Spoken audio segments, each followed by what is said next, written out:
There was a fella that moved to our part of the country one time. He's a Yankee fella from up around Atlanta. As far as we was concerned, anything north of Macon, you was suspect of being either a carpetbagger or a bluebelly, one or the other. We weren't never too sure about that. Well, this Benton fella come down there, and he just wandered around for a few days, and he was telling everybody how he was going to be a farmer.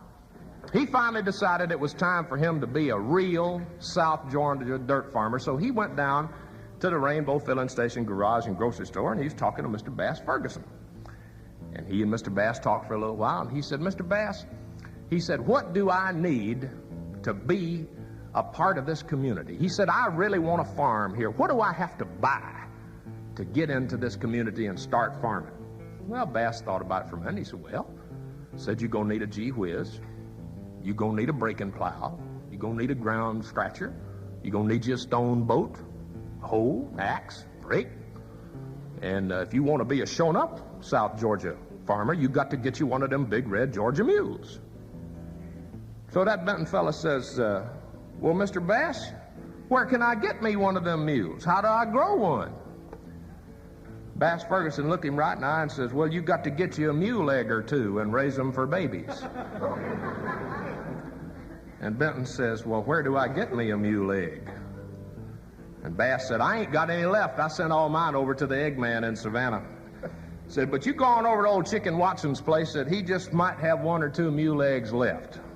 So Benton said, thank you very much, and he got in his new pickup truck, and he drove over to Chicken's place, and Bass Ferguson run in the house and called Chicken on the phone and told him what he'd done. Well, Chicken run out and back, and he got himself a honeydew melon, one of these great big honeydew melons, and he whitewashed it real quick. And he went in the barn where he just put some fresh straw down in a clean stall, and he kind of poked it up in a little pile, and he set that whitewashed honeydew melon right in the middle of that pile of straw, and he went around the front and sat on the front porch. In about 5 or 6 minutes, while Benton comes up in his pickup truck, and he stopped and he blew the horn. Now, when you're out in the country, you just don't get out of your truck and storm up on somebody's front porch. You're liable to get shot. You blow the horn and you sit there and wait. And when they get through with whatever it is they're doing, they'll invite you in. Well, Chicken sat there and looked at him for a minute, and he said, well, come on up.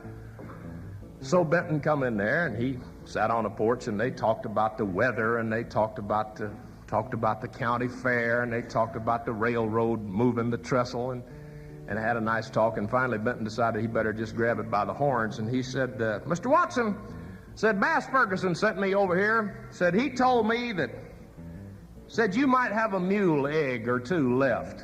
And he said, I'm just real interested in starting to farm in this part of the country, and I surely do need me one of them big red Georgia mules. And I'd admire to raise one if you got an egg left that I can buy. Mr. Bass told me you had the finest mule eggs in all of South Georgia.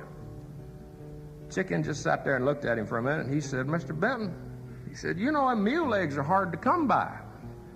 So we just don't ordinarily let just anybody have a mule egg. Said, them mules of mine are mighty valuable. I got the finest laying mules in all of the South. Said, and the laying season is over. And I ain't sure they're going to be any more. But I'll tell you what, Mr. Benton, said I got me one mule egg left, and I'll let you have it for $20 if you give me your word that you'll watch over that egg like a mama mule, that you'll take care of it and hatch it and bring that baby mule up right. And that fella said he would do whatever it took to bring that baby mule up in a good home and the right way. And he convinced old Chicken that he'd be careful with that mule egg. So they went out to the barn, and friends, there it was. There was a little hole in the roof, and the sun was shining in that little hole. It was kind of like a spotlight right on that mule egg sitting up in that straw. And that Benton's feller's eyes like the bug out of his head. He give Chicken a $20 bill, and he grabbed that mule egg up to his bosom, and he was cuddling it, and he was humming to it, rock-a-bye, baby mine, little mule. And he was carrying that mule egg, and he went back out to the front. And you had to cross this kind of a little rickety footbridge to get over the ditch back out to his truck. And that Benton fella tripped. And that mule egg just made the most beautiful arc you ever seen and splattered right in that ditch. Just blew itself all to pieces. And it landed about 6 inches from a swamp rabbit. And that rabbit come up out of that ditch and went across that road about 90 miles an hour. And that Benton fella was laying there on the ground. And he kind of rolled over on his back, and he looked up at Chicken. And Chicken was standing there looking at him, shaking his head. And that Benton fella had tears in his eyes, and he said, Mr. Watson, he said, I'm so sorry. Said, I'd have done anything to bring that baby mule up the right way, but I'll tell you one thing. Said, as fast as he runs, I couldn't have kept up behind him with no plow anyway.